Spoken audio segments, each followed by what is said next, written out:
Alors c'est parti pour une nouvelle vidéo dédiée à Kubernetes. Bonjour à tous, j'espère que vous êtes en forme encore aujourd'hui. Donc on s'intéresse toujours à notre installation de Kubernetes par Ansible. Lors de la vidéo précédente, on avait initialisé notre cluster avec notre CNI, notre kube-router présent dedans. Et vous voyez en arrière-plan là qu'on a un lancement qui n'a pas posé de soucis finalement, avec 32 OK, 4 change puisqu'on était sur l'init.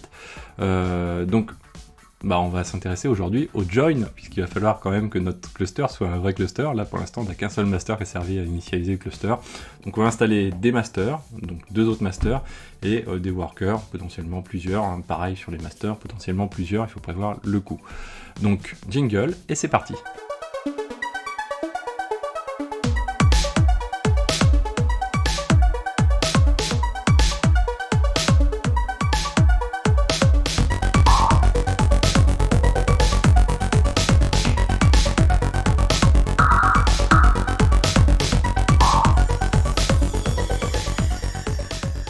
Alors c'est parti, je me suis remis en tout petit. Première chose avant de continuer, c'est de vérifier, donc lors de la vidéo précédente, on avait été un petit peu vite, donc quoi, un petit peu vite. On a donc notre kubectl getPod qui fonctionne, donc kubectl getNode qui fonctionne aussi également. Eh bien, ce qu'on va faire, c'est qu'on va quand même vérifier si on relance une deuxième fois notre Ansible, qu'est-ce qui se passe. Donc on va voir ça. De manière à vérifier que qu'on ne casse rien, qu'on n'a pas trop de changed qui arrivent, puisqu'en fait on a déjà tout installé, donc normalement l'objectif en tout cas c'est d'essayer de rester à 0 changed, en tout cas le moins possible, de manière à avoir pris en compte les cas de figure un petit peu possibles quand on repasse, etc. Donc ça, pour ça, on est plutôt pas mal. Ce qu'on va faire également, c'est qu'on va faire un destroy. Voilà. Alors je sais qu'on a l'impression de perdre du temps quand on fait ça, mais on n'en perd vraiment pas, en fin de compte. C'est le principe de l'automatisation. Là, on n'est pas sur l'industrialisation vraiment, on est plutôt sur l'automatisation. Et le principe de l'automatisation, c'est quand même d'avoir quelque chose qui tourne tout seul, hein, sans avoir besoin de mettre de l'huile de temps en temps. C'est souvent ce qui est très facile à faire quand on est dans notre cas d'utilisation, hein, qui est là, qui est finalement de lancer, donc là on recrée la VM, de lancer quelque chose et que tout tourne bien, mais généralement en production, c'est souvent un poil plus compliqué. Et ce qui se passe, c'est que on a des process d'automatisation, et ce qui peut se passer, c'est qu'on nous dit quoi ? On dit, ah ok, t'inquiète, il y a le truc d'installation, le script, ou je sais pas quoi, enfin le Ansible, ce que vous voulez. Et puis en fait, vous arrivez, quelqu'un qui connaît pas lance le truc, et puis non, ça marche pas. Et on fait, ah oui, non, mais là, c'est une exception, là, ça tourne pas, donc il faut faire tel truc, ou tel machin, tel truc. Et il y a souvent des exceptions, quoi. Il peut y avoir des exceptions, et c'est cette chasse-là qui semble la plus coûteuse, mais qui est extrêmement importante quand on fait de l'infra as code ou la gestion de configuration telle qu'on le fait avec Ansible, mais que ça pourrait être autre chose, ce serait pareil, quoi. Donc là, il va installer le cube M1 et on va relancer du coup notre installation ici. Donc là, on s'est fait shooter normal. Hop, on va attendre. Là, il y en a pour quelques secondes. Donc là, on est parti pour le join. Hop, on va se remettre comme ceci. Alors, je vérifie juste. Voilà, on est parfait. Donc le join. Là, c'est pas un énorme truc qu'il va y avoir à faire. Première chose, il va nous falloir modifier le main de notre rôle en question, donc le main.yml. Donc le temps que ça s'installe, tout ça. Donc ici, et on va venir lui rajouter simplement que l'on veut jouer notre join. Underscore server, je l'ai appelé, enfin peu importe. Donc il pourrait s'appeler join tout court, join.yml, ça serait suffisant, hein, c'est forcément des serveurs. Et derrière, on va le dire qu'on le lance uniquement quand on n'est pas sur un serveur qui contient kube init master. On pourrait faire l'inverse, ce serait tout aussi lisible.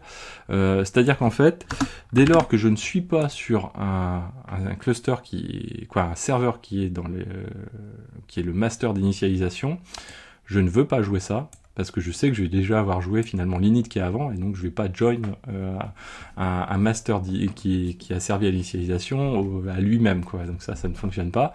Donc du coup, c'est juste le seul qu'on va écarter direct de la piste. Après, dès lors qu'on a un seul serveur, on va pouvoir ajouter de toute façon des workers, de toute façon des masters, je dirais, peu importe l'ordre. Alors on va quand même s'assurer quand même d'avoir les masters en priorité, mais voilà, donc ça c'est quelque chose qu'on va voir. Là il a dû finir, voilà, il a fini cette partie-là. Ce qu'on va faire, c'est qu'on va relancer l'Ansible juste pour vérifier que l'install se passe pas trop mal. Voilà, donc là il est parti, ici on va s'y connecter, et pendant ce temps-là, hop, le temps qui s'installe, on va continuer notre join server, ici. Je le commente ou pas, de toute façon il est parti, non je pense pas qu'il nous plante. Donc ici on va rajouter notre fichier à cet endroit là, j'étais déjà dedans, voilà. À Visual Studio Code je suis pas un champion. Donc ok, join.yml, derrière donc du coup ce join.yml, qu'est-ce qu'on va mettre dedans? Première chose, bah pour pouvoir join, il faut qu'on ait un master qui fonctionne de l'autre côté, quoi. Et celui qui a initialisé, il faut qu'il tourne. Il faut qu'il ait le résultat qui est donc que l'API serveur de ce serveur-là réponde, et aussi que quand il répond que le cluster est en état de prendre des joins, quoi, en fait. Donc première chose, on va faire un petit peu comme on avait fait lors de la vidéo précédente, si vous vous souvenez, on avait fait un test avec une boucle, avec le module URI, sur le port de l'API serveur. Sur le port de l'API serveur en HTTPS, on avait bouclé en attendant d'avoir une 403, donc une unauthorize, et on avait bouclé dessus. Ça, on va le faire de nouveau. Et derrière, ce qu'on va faire, c'est qu'on va faire un delegate to. Donc le delegate to, on va se baser, donc ça permet de faire tourner, quand on est sur un serveur, par exemple le serveur 10, et bien si je veux faire tourner au cours du run sur le serveur 10, si je veux faire tourner quelque chose sur le serveur 1, je vais utiliser delegate to pour lui dire delegate to le serveur 1. Et du coup, il va faire cette task-là, celle-ci, il va la faire tourner sur le serveur 1. Ça ne va pas empêcher de considérer que je suis sur le serveur 10 pour autant. Donc là, c'est ce qu'on va faire. Et là, on va se baser sur notre fameuse variable qu'on retrouve donc dans notre playbook, ici, qui est toujours notre variable d'init, où on sait quel est le master d'init, d'initialisation, qui permet de faire le taf. Donc du coup, on va dire delegate to ce serveur-là, et puis c'est tout. Et puis pour vérifier, du coup, on va faire la même chose, pour vérifier l'URI, quoi, en tout cas le curl, on va le faire sur le port 6443 de ce serveur-là également. Et donc ça, quand ça passe, ça veut dire que là déjà on a une API serveur qui répond, ça ne veut pas dire que notre cluster est en bon état, etc. Mais on a quelque chose qui répond. Donc là il est en train d'installer toujours le kubeADM, hop, init. Alors continuons toujours de toute façon. Donc ce qu'on va faire maintenant, c'est qu'on va vérifier qu'on ait bien au moins un master qui est fonctionnel et qui est en état ready. Ça veut dire qu'on a aussi la CNI qui est installée, parce que sinon on peut join des choses, mais ça va pas bien se passer à la fin. Donc derrière, pour faire ça, on va utiliser toujours un delegate to, parce que ce qu'on va faire, c'est qu'on va faire tourner ça sur le master d'init, qui est finalement notre source de vérité. Si celui-ci ne fonctionne pas, ça veut dire que quelque part notre cluster il s'est pas très bien initialisé, et c'est pas très bon. Donc du coup, on va faire toujours un delegate to sur notre cube M1, et on va lancer une commande shell, donc un kubectl get node, sur lequel on va grep. Alors là, on pourrait, plutôt que de faire un grep, on pourrait parser aussi la sortie de la commande, tel qu'on va le faire dans le filtre qui est juste après, mais on va dire que c'est un petit peu plus facile finalement de le faire en bash, plus rapide on va dire de le faire en bash. On va faire un grep, alors vous voyez j'ai lancé volontairement un espace devant, parce que si on grep ready et qu'on a not ready, on aura ready dedans, donc ça va pas fonctionner, parce que là, en plus la majuscule sera bien là. Donc si on met le petit espace, du coup le not ne sera pas pris en compte. Et donc on attend, donc quoi, on check la commande kubectl get node ready, et donc on enregistre ça dans cmd res, comme ça, donc résulte, et on boucle dessus. Pourquoi? Parce qu'on boucle jusqu'à temps que cette commande nous sorte au moins plus d'une ligne qui réponde. C'est-à-dire que j'ai au moins un serveur en ready. Donc ce qu'on fait pour ça, on fait un filtre Jinja. Donc on prend la sortie avec le stdout en mode line, c'est-à-dire que même si on a plusieurs éléments, du coup on va les avoir, chaque ligne va être une variable de la liste, quoi, finalement. Et on utilise un filtre Jinja pour compter dedans, et une fois qu'on a compté, on va dire quand c'est supérieur à 0. Et si c'est supérieur à 0, du coup ça veut dire que là on peut passer à la task suivante, sinon on continue à boucler en attendant. Et on va faire un change when, pour dire, pour gérer un petit peu l'idempotence de ça, puisqu'en fait on est avec un shell, donc du coup à chaque fois qu'on va passer dessus, on va avoir un change. Donc là on va dire on a un change when que quand on a des erreurs, tout simplement. Alors derrière, l'installation a dû se faire, voilà. Donc l'installation c'est faite du cube M1, donc si je fais un kubectl get nodes, vous voyez qu'ici j'ai bien donc le ready qui fonctionne. Donc nous le but ça va être de rajouter d'autres serveurs, hein, quand même, on continue. Donc du coup, là on a checké avec ça, normalement, quand on passe à la task suivante, on a donc du coup un... Je suis en train de vérifier. Pourquoi on lui fait ça là? Check if server ready install is ready. Toc toc toc. Ouais. Donc là, ce qu'on va faire... Alors, je suis en train de réfléchir à... ouais, ok. Donc là, on a donc un serveur init master qui fonctionne. Ensuite, ce qu'on va faire, c'est qu'on va vérifier que... init master... Non, là, il me... celle-ci, elle sert pas à grand-chose. Check if server ready install... Ready... non, ça, c'est pas bon. Quoi, ça nous sert pas à grand-chose, en fait. Parce qu'avec le délégué de tout, finalement, on vient de vérifier que le truc qui est juste au-dessus fonctionne, finalement, puisqu'on fait un get nodes. Et on met ça dans cmd-res, sauf si je le réutilise après. Alors on va vérifier. Ah si, on le réutilise après, j'ai l'impression. cmd... attendez, je vérifie. Ah oui, on l'utilise après, ok. Autant pour moi. Donc du coup là, alors c'est pas un check finalement, c'est qu'on fait tourner... on fait tourner notre commande, ok. Et on va... Donc on récupère kubectl get node, et on va... du coup renseigner dans cmd-res sans le ready cette fois-ci là, donc on récupère la liste des serveurs pour vérifier, pour s'assurer ensuite que dans la sortie du kubectl get node, le serveur qu'on a actuellement est présent déjà dedans ou n'est pas présent déjà dedans. Et pour s'assurer que cette commande là on arrive à la lancer, le mieux c'est de se baser sur le premier serveur, c'est-à-dire le kubadm init. Donc finalement on lance la même commande que celle-ci, avec pour but d'avoir cette fois-ci tous les serveurs, donc du coup sans grep, tout simplement. Donc du coup, on aurait pu tout regrouper dans un seul, c'est-à-dire supprimer le ready ici, parser un peu plus finement ici le until, et ensuite ne pas relancer celui-ci. Mais bon, ouais, c'est presque plus lisible comme ça, quoi. Donc, une fois qu'on a fait ça, on va récupérer le join command, ici. Donc pour récupérer le join command, il peut nous servir ce join command à la fois pour les masters, pour l'ajout d'un master ou pour l'ajout d'un worker en fait. Ici on a dit qu'on était bon. Donc là le join command, qu'est-ce qu'on fait? On va se rendre toujours pareil sur kubadm kube m1, quoi, notre premier serveur d'initialisation du cluster, et on va lancer la commande sur ce serveur là, kubadm init phase upload cert upload cert, ce qui permet de récupérer et d'enregistrer dans une variable les certificats finalement qui vont nous permettre de s'enregistrer après. Et ça on le lance que quand le hostname n'est pas dans la liste des kubectl get nodes.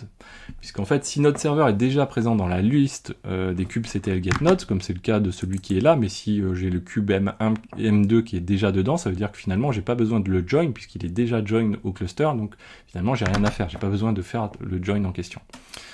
Donc là, si je dis qu'il n'est pas présent dans stdout, de cmd-res, c'est-à-dire du kubectl get node, et bien à ce moment-là, ça veut dire que je peux lancer la commande pour récupérer le certificat et pour pouvoir envisager de faire un join, puisque là réellement j'ai besoin de le faire. Ça c'était pour le certificat. Ensuite on récupère le token également. Donc le token on fait de la même manière, on lance une commande kubadm token, cette fois-ci create print join command, et on enregistre ça cette fois-ci dans une autre variable, et ça c'est pareil, on le lance qu'à partir du moment où notre serveur n'est pas déjà présent dans la sortie, dans l'output du kubectl get node, puisque ça veut dire qu'il n'a pas été join au cluster. Et ensuite donc on a deux cas de figure, soit on est sur le cas de l'installation d'un master, soit on est sur le cas de l'installation d'un worker. Premier cas de figure, le cas du worker. Donc pour le cas du worker, on va lancer une commande de type shell, et dedans, on va retrouver donc alors celle-ci c'est la commande d'init, quoi, finalement. Donc kubeadm token, c'est ce qu'on va retrouver juste ici, qui nous fournit la commande d'init avec le token compris dedans. Donc c'est un kubeadm init-token, join, pardon, token, etc. Dans lequel on va insérer l'option certificate key, dans lequel on va passer ensuite le certificat, c'est-à-dire ce qui a été répondu au premier get join qu'on a récupéré. Donc là, pour aller le récupérer, il faut le prendre dans std-outlines et on prend la deuxième ligne, vous voyez. Donc là, il faut aller, d'abord, il aurait fallu regarder un petit peu les sorties, analyser les sorties, prendre le std-outlines et voir en quel élément de la ligne, de la liste, pardon, on se situe. Et ensuite, ce qu'on va faire, c'est qu'on va mentionner le advertise address, et toujours pareil qu'on l'a fait pour le init. Nous, ce qu'on veut, c'est utiliser ETH1, puisqu'on a dit que ETH0, ça nous renvoie l'IP de Vagrant, et ça, c'est pas ce qu'on veut. Donc du coup, voilà, on fonctionne comme ceci. Et là, ça nous permet de join un worker, parce qu'on n'utilise pas l'option -control-plane. Et ça, on le lance, du coup, comme on n'est que sur les workers, on le lance que dans un cas de figure.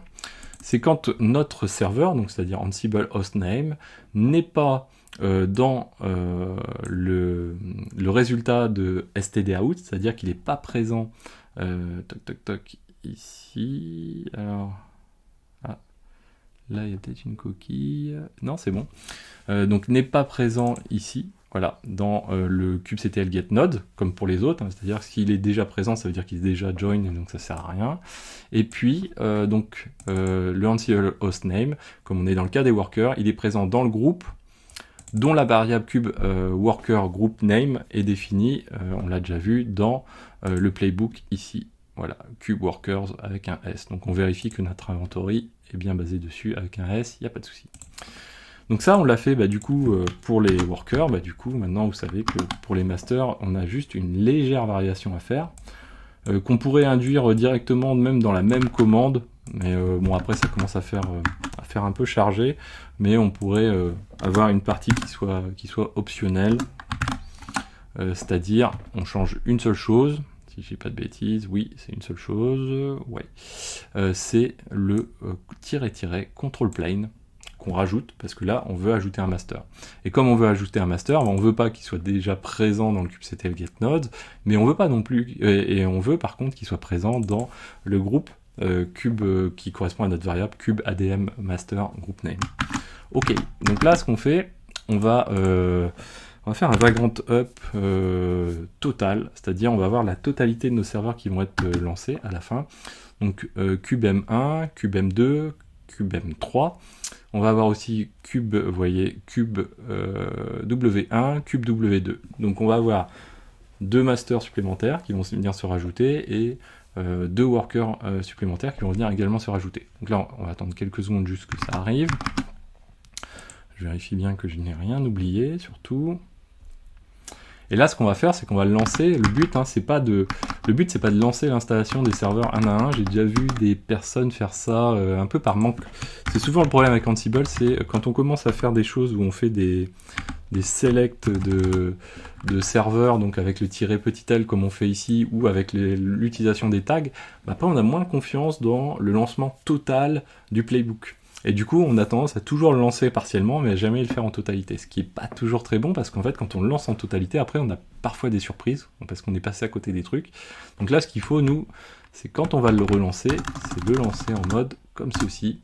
Et là, si la magie opère, normalement, on devrait avoir des masters qui s'insèrent en tant que master, et des workers qui se join en tant que worker. Et puis le premier serveur, lui, il ne doit pas lui arriver d'encombre, donc normalement il devrait toujours répondre avec son cube M1 qui va bien.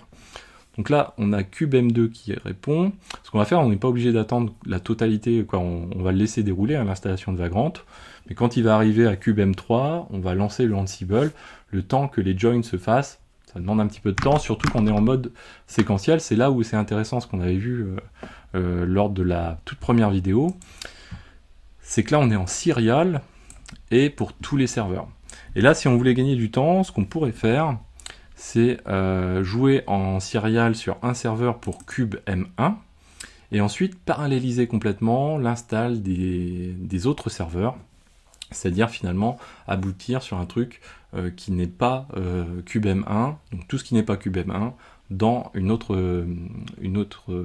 playbook, un autre bloc du playbook, et ne pas le sérialiser surtout, comme ça il les lancerait en parallèle tous, ce qui permettrait de gagner un temps considérable, autant que de serveurs on a de présent, et d'utiliser la partie fork finalement de Ansible derrière pour aller un petit peu plus vite. Alors, là on a CubeM3 qui est en train de s'installer, je pense qu'on va pouvoir lancer l'install des autres, de toute façon les joins mettent du temps, sauf sur les workers en fait, c'est un petit peu le... parce que sur les workers il me semble qu'il fait juste join, et il arrive dessus quasiment. Ceci dit, bon, il a un peu d'install à faire avant. On va le lancer, de toute façon ça risque rien normalement, comme dirait l'autre, puis c'est souvent là où ça casse, mais bon. On verra bien. Normalement, oui, ça devrait le faire le temps qu'il lance les autres. Hein, c'est plus ça. Hein. Là, c'est juste là la limite. Donc, CubeM1, ça va aller très vite, puisqu'en fait, il check. En tout cas, s'il casse rien, ça devrait bien se passer. Là, on est comme ceci pour l'instant. On va le mettre comme ça, voilà. Et donc là, il est parti pour CubeM2. Donc là, voilà. C'est parti. Alors, j'ai pas fait de tuning de trop de Ansible. On pourrait faire on pourrait mettre ça en place ici, c'est l'occasion de vous en toucher 2 mots, c'est-à-dire à l'endroit où on lance notre Ansible, par exemple ici, on va faire un ansible.cfg pour avoir une conf un petit peu particulière de notre Ansible. Ce qu'on peut faire ici, alors soit déjà on peut chronométrer chacune des tâches pour voir le temps qu'on y passe, on peut supprimer le host key checking, c'est-à-dire comme on est souvent avec Vagrant en train de casser et de recréer des serveurs, ce qui peut se passer c'est que SSH nous disent bah écoute le fingerprint il correspond pas et du coup on est toujours en train de le supprimer par exemple. On peut forker aussi du coup, là ça veut dire que derrière Ansible ça va être le nombre de SSH en parallèle qui est en mesure de faire, et donc là on pourrait passer à 40 par exemple, ça permettrait d'aller relativement assez vite. On pourrait cache les facts ou prendre des gathering facts smart, c'est-à-dire réduire le nombre de facts qu'on collecte. Là, en l'occurrence, on n'en a pas besoin à ce stade-là. Et puis aussi, donc sur SSH, on pourrait faire en sorte de faire persister la connexion SSH, par exemple 60 secondes, et de gagner du temps en lui spécifiant directement qu'on veut utiliser la clé publique, qu'on veut du forward agent, et qu'on a un pipelining à true. Donc ça permettrait de gagner un petit peu de temps en fait sur le lancement, donc tout ça on le met à cet endroit là. Donc là il est parti sur l'installation, donc ouais, on n'a pas de regret pour l'installer tôt, parce que vous voyez qu'on est déjà sur KubeWorker 2, et on est juste à KubeMaster 2, et il fait juste l'installation des packages, donc du coup ça va mettre un petit poil de temps. Donc ouais, le Ansible CFG, quelque chose d'important. Sur les GatherFact, grosse mise en garde, parce que quand on en parle, vaut mieux toujours aussi faire la mise en garde. C'est que derrière, si on désactive les GatherFact, ou qu'on collecte pas tout ce qu'il faut, alors si on collecte pas tout ce qu'il faut, il n'y a pas grand risque, si ce n'est que quand on utilise certains facts, bah, ils nous disent écoute, je la connais pas, ton fact, donc du coup, c'est pas grave. Par contre, si on les désactive, donc on peut mettre gathering à no, je crois que c'est quelque chose comme ça, ou false peut-être. Derrière, ce qui peut se passer, quand on les désactive, c'est pareil, il peut très bien ne pas les trouver. Et ce qui peut se passer aussi, c'est qu'on puisse les cacher, les gatherfacts. Alors là, j'ai pas mis la commande, on peut les cacher, c'est-à-dire les mettre dans /tmp par exemple. Le problème de faire ça, c'est que quand il y a des facts qui sont dynamiques, par exemple notre join command qui est calculée, et bien derrière, il va pas forcément être recalculé à chaque fois, donc il va être caché, et derrière ça peut induire des systèmes d'erreurs. Là on pourrait avoir par exemple des problèmes de join, ce genre de choses. Donc là il est sur CubeM2 toujours, là il est en train de join le nouveau master, vous voyez, donc il a bien skippé, il a bien reconnu que le CubeM2 c'est bien un master et pas un worker, puisqu'il a skip le worker, et il est en train de join le deuxième master. Donc, quand il va avoir terminé, normalement ici on va en avoir un second qui va arriver, et le temps que se déploient les nouveaux pods de CNI, il va être not ready, et ensuite il va passer en ready, et il va passer à CubeM3 juste après, donc il va enchaîner, nous on va pouvoir checker pendant ce temps-là, et puis là où ça va aller plus vite, c'est quand il va passer. Donc là, on a tous nos serveurs qui sont up, voilà, CubeWorker 2 est aussi up, et le 1 aussi, hop, donc il est en joining toujours. Donc là c'est le téléchargement vraiment des images de master qui demandent un petit peu plus de temps. Voilà, ça va pas tarder à arriver. Alors.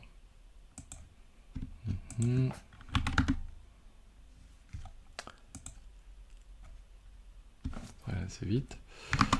Ouais, quoi d'autre là-dessus? Donc ouais, très important, après c'est la gestion de l'inventory hein, aussi, hein, donc bien penser à faire évoluer les choses au fur et à mesure du temps.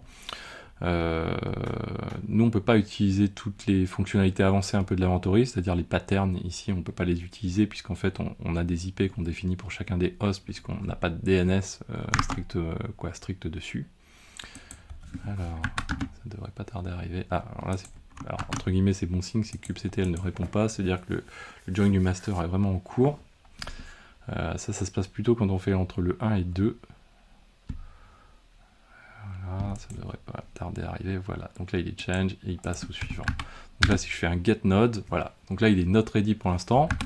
Alors ça va aller assez vite, je sais pas si je fais un kubectl get code-grand A, toc, voilà. Donc là, vous voyez qu'il est en train d'init. Donc il est not ready, donc voilà, bon là il est ready, ça veut dire qu'ici, voilà, il est prêt. Et on a juste le restart qui correspond ici à nos pods précédents, en fait, parce qu'il est obligé de prendre en compte le nouveau serveur la toute première fois, mais après, normalement, ça va être le seul moment où ça va avoir évolué. Et heureusement, puisqu'en fait, les pods, quand on a un seul master init, c'est pas là où on a encore de la production dessus. Il s'apprête à avoir de la production, mais il ne l'a pas encore. Donc là, il fait l'install sur kubem3. Alors c'est là où on aurait pu même lancer 2 Ansible à la fois, c'est-à-dire avoir un limit que sur les cubes M étoiles, on va dire, et un autre sur les cubes W étoiles. Comme ça, on aurait fait les deux, les workers. Dès lors qu'on avait assez de master, on aurait pu lancer l'install des workers également. Donc tout ça, ça c'est bon. Ça roule. Donc, Cube Worker 3, là il installe les packages CubeADM Kubelet. Donc on va attendre un petit peu. Alors dans les choses après qui est possible de faire évoluer, c'est le playbook ici il est unique. On pourrait avoir des sous-playbooks en fait. Ça se fait plutôt quand on a des playbooks qui couvrent très très large, à la fois en profondeur et en largeur, c'est-à-dire sur un parc relativement un peu étendu, et aussi on fait beaucoup de choses en profondeur. Les playbooks imbriqués, ça permet tout simplement d'avoir un playbook all qui appelle plein de sous-playbooks qui, eux, vont jouer des parties d'installation spécifiques, ce qui permet derrière de vraiment s'adapter au cas de figure, de faire tourner une fois de temps en temps le all de manière à s'assurer que tout tourne toujours d'équerre nickel comme il faut. Et puis quand on est vraiment sur de l'installation spécifique, faire tourner juste les playbooks individuellement, les sous-playbooks, on va dire. Et ça peut être quelque chose qui peut être fait et assez pratique. Donc là, il est join de master. Et sur les besoins de performance, après, premier cas de figure, ça va être de bien checker les skips. Ça, c'est quelque chose de primordial, parce que sinon, vous allez passer du temps sur des tâches qui ne sont pas forcément nécessaires. Paralléliser, donc c'est-à-dire ici, le serial 1, l'éviter au maximum. Vaut mieux ne pas avoir de serial. Éventuellement, utiliser les stratégies, c'est-à-dire dire, tiens, j'en veux X% d'abord et ensuite le reste. Ça, c'est ce qu'on aurait pu faire même dans notre cas de figure, c'est-à-dire dire, je fais d'abord sur un serveur, et là, il aurait fait kubadm 1. Tiens, on fera ça dans une prochaine vidéo, quand on fera le HAProxy. Et puis ensuite dire ok, tu fais tout le reste d'un seul coup, 100%, quoi. Ça aurait pu fonctionner, ça aurait fonctionné. Et ensuite dans les perfs, donc du coup cacher les gather facts ou pas, les réduire, parce que là il y a la collecte qui se fait toujours au tout début du run. Et puis ensuite également ça va être l'utilisation d'outils tels que AWX ou Tower qui permettent aussi de paralléliser pas mal les runs et de mieux les gérer ensemble. Donc là, il est en train de join l'autre master. Et les workers, normalement, ça devrait aller un peu plus vite, normalement. Parce qu'il y a moins de choses à installer sur des workers que sur des masters. Notamment, sur les masters, on va retrouver le TCD derrière. Et le kuberouter, ça on verra lors de la prochaine vidéo. L'intérêt d'avoir utilisé kuberouter, ça pourrait être Calico également, qui permet de faire à peu près les mêmes choses. Alors... Donc là, ça devrait pas tarder.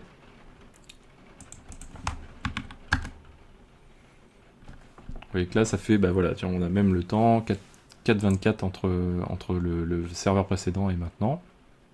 Alors l'intérêt du callback whitelist, celui que on a ici qui est commenté, donc dans le Ansible CFG ici, si vous décommentez, ça va permettre d'avoir par task le temps qui est passé. Là aussi en matière d'optimisation, c'est assez pratique parce que ça permet de vraiment voir où vous passez du temps et d'aller chasser les vraies tâches où vous passez vraiment du temps. Et faire même des fois des choix, c'est-à-dire parfois on peut être tenté de skipper plutôt que d'avoir un when plutôt que de tenter de rejouer quelque chose où on sait à chaque fois que ça va pas avoir grand intérêt. Mais là, quand on commence à faire ça, c'est qu'on prend un petit peu de risque. Donc là, voilà, le troisième master, il a dû passer. On va le retrouver ici, voilà, il est même déjà ready. Donc vous voyez, on a mis à peu près grosso modo 5 minutes pour avoir un nouveau serveur. Et là, du coup, on perd du temps. Si on avait parallélisé, du coup, là, on aurait on aurait eu le 2 et le 3 qui seraient arrivés en même temps, et les workers en même temps. Vous allez voir que les workers, normalement, ça doit aller plus vite. Donc là, il fait la mise à jour du cache, le repo. Voilà, ça va aller. Donc là, ce qui est important aussi, c'est d'avoir un cache qui est bien à jour aussi, et de le mettre à jour quand c'est réellement nécessaire aussi. Ça, c'est quelque chose qui est important parce qu'on perd beaucoup de temps, vous voyez, sur l'update du cache, même si c'est pas forcément nécessaire, on va passer beaucoup de temps. Là, on a l'install des packages qui va se faire. Hop. Donc ça fait combien de temps que la vidéo tourne? 30 minutes. Alors, on va considérer que c'est, pour avoir un cluster à la fin, c'est correct. Mais on peut mieux faire. Donc on va voir lors de la prochaine vidéo si on peut faire des petites optimisations. Je vous le proposerai en tout début de vidéo, et puis ensuite on verra l'ajout du HA proxy devant notre cluster pour gérer les deux entrées qu'on avait vues lors de la première vidéo. D'un côté, il faut gérer le load balancing de l'API serveur, donc le fameux 6443 qu'on utilise couramment quand on fait un kubectl par exemple, mais aussi avec d'autres outils. Et puis de l'autre côté, si on veut mettre en place un ingress controller, il va falloir rediriger le flux entrant vers les ingress, les daemon sets, puisqu'on va passer sur un daemon set type Nginx par exemple, ou Trafic, peu importe, ou HA proxy, voilà. Et on va load balancer dessus directement du coup, quoi. Donc là, le nouveau worker arrive sur le master. Vous voyez, là, du coup, ça a été... alors, ça a dû être fait... Ouais, ça a été vite, parce que finalement, on a à peine vu passer. Et là, voilà, on a notre nouveau worker qui est arrivé. On va attendre le dernier worker. Mais bien sûr, ça devrait pas trop mal se passer. Donc là, il est parti sur le deuxième worker. Donc là, ce qu'on aurait pu faire, c'est même... vraiment, il y a beaucoup d'options possibles dans la gestion du playbook qu'on retrouve ici. C'est que le init est crucial au début, le tout premier. Après, derrière, il y a vraiment du choix, c'est-à-dire que si on voulait rester un chouïa un peu propre, on pourrait faire du serial que sur les masters, ici, donc kubadm quelque chose, kubem, pardon, quelque chose. Et puis pour les workers, là, on pourrait dire, ok, on serialise pas, on y va de bloc. De toute façon, il va les rajouter, il n'y a pas de souci. On va voir ça lors de la prochaine vidéo. Je pense que je vous ferai un petit... essayer de trouver la meilleure optime un petit peu de ces cas de figure-là. En tout cas, essayer de balancer le plus possible de choses à la fois, de manière à ce que ça aille un petit peu plus vite que ce qu'on vient de voir ici. Voilà, donc là, il fait l'update du cache, l'install des packages. Donc là, sur les workers, c'est ce qui demande finalement le plus de temps, l'install des packages et l'update du cache. Et puis derrière, comme on l'a vu tout à l'heure, ça va relativement vite. Voilà... ça va aller assez vite. Là, on peut regarder, on va faire un kubectl get pod aussi quand même pour vérifier que tout se passe bien. Vous voyez que du coup, les redémarrages, on les a eu que entre l'installation du serveur 1 et du serveur 2, ce qui est normal, puisqu'en fait, comme ils sont que... quand on passe à 2, derrière, il y a quand même l'élection derrière qui rentre en compte. Et le contrôleur a besoin de redémarrer, et le scheduler aussi a besoin de redémarrer. Là, on voit notre cluster etcd qui est fonctionnel, Core DNS aussi qui est fonctionnel, et kuberouter également. Alors, derrière, ça devrait, voilà, avancer. Kubelet, il nous faut kubadm, Voilà, et kubectl ça va plus vite, toc toc, voilà, join, hop, hop, où est-ce qu'il est, get join, worker, vous voyez, 1, 2, 3, 4, voilà, bon, pof, et la join, normalement, on devrait le retrouver ici, container creating, donc ça veut dire qu'il est parti, et voilà, donc du coup, net ready pour l'instant, voilà, toc, on attend 2 secondes, ouais, quand même, le temps qu'il arrive ready, voilà, et c'est parti, 17 secondes.